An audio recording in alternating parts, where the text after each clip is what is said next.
Well, I think there are two factors I have to hold in mind when I answer that.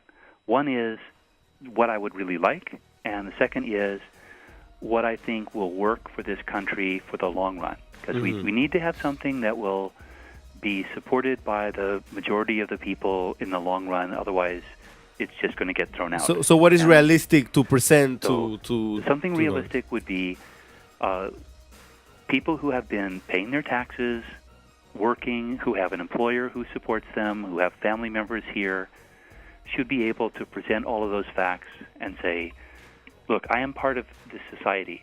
This, immigration law has always been considered civil. I mean, one of the reasons that the law can be so unfair in immigration is because it's not considered criminal, because it's just civil, same as the law about, registering your car or registering, filing for a business license or anything like that.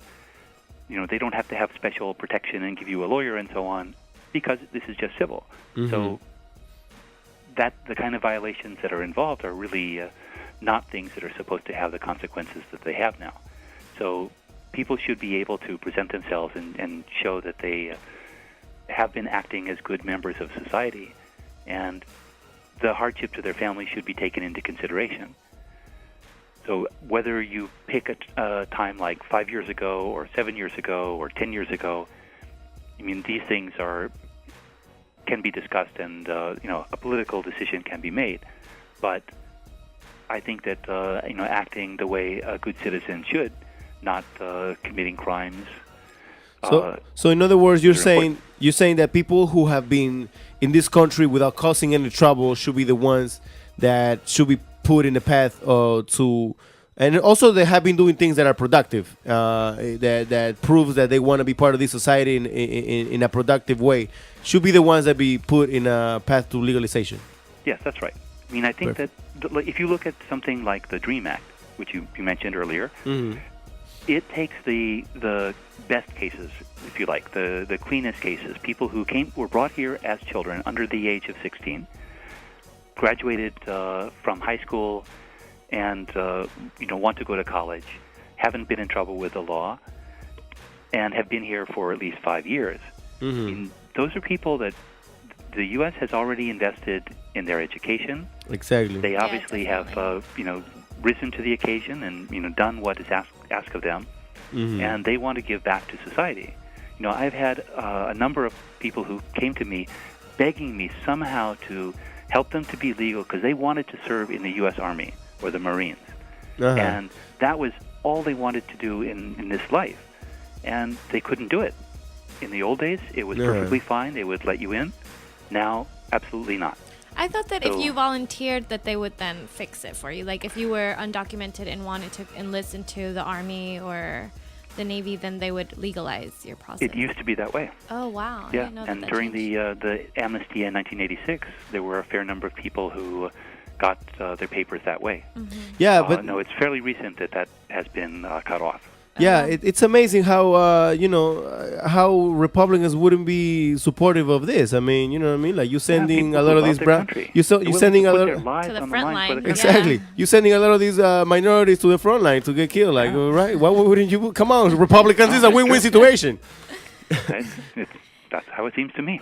Yes. And even like the legalizing process, it seems like it could be very beneficial. Like there's people that pay a lot of money, thousands of dollars, to like either marry people or find ways to legalize themselves. So if there was a legit way of doing it, it could also be a business. Yeah, no, it's bring a lot of revenue into the country. Yeah, to not approve. I mean, the fact that the DREAM Act was not approved was a really stupid move from any perspective that you look at. You know what I mean? Like you mentioned, Mr. Wright, we already invested in the educations of a lot of these young kids. Why not put them in a path to legalization so that they could repay a lot of the, give back, a lot of the things that we invest on them. The thing is, the DREAM Act is one of those things that I think is going to pass. It's a question of time, but a lot of the anti-immigrant hysteria comes and goes in U.S. politics. I mean, it started right after independence with the Alien and Sedition Act that you probably studied about in high school. But because of that, there has been a fight in this country from the very beginning, continuing up to today, to make the country fairer, to adhere to the ideals of equality and justice for all that we think this country is about. And people have to keep fighting. It's not something that you just receive and that's it. Yeah. If people go out and vote, if they participate, if they push, then it will eventually happen. But they have to raise their voices. One of the things that I think is causing the right wing to be especially upset is they're very worried about the Latino vote, because they don't identify with the youth of America, a lot of whom are Latino, and what is the problem? I know that these are good people and good Americans, just like the old white people. So what is the problem? Yeah, and lot of people are afraid, and yes, and it means that if the Latinos will register to vote and get educated about what's happening in politics, the more that happens, the better for the country. It's better for everybody in the country. Yes, and I see a lot of these people from the right that now are trying to put ads out there, and they attempted to put one of these ads in Univision where they said that they asked the Latino population not to vote. Not to vote, it's true. Wow. Not to vote. And that's amazing. But that's a strategic move, because they don't want them to vote because they know that, we historically have been voting Democrat, you know what I mean? Yeah. So that's a strategy in order to have the Republican candidates win a lot of these positions. Yeah. But and a lot of the talk about voter fraud, it's really about trying to suppress the vote, trying to scare people away from voting. Yes. But Mr. Wright, I can't thank you enough for being here and providing us with your time. I know you'll be charging $200 an hour. Ching ching. No, that's not true. Yeah. That's not true. That's not what he charges. That's not what he charges. You can ask him personally. If you can give your phone number one more time. 415-421-1264. Yeah, so contact him, ask him about your situation, and he'll. I'm telling you personally, I just don't endorse people just for any reason.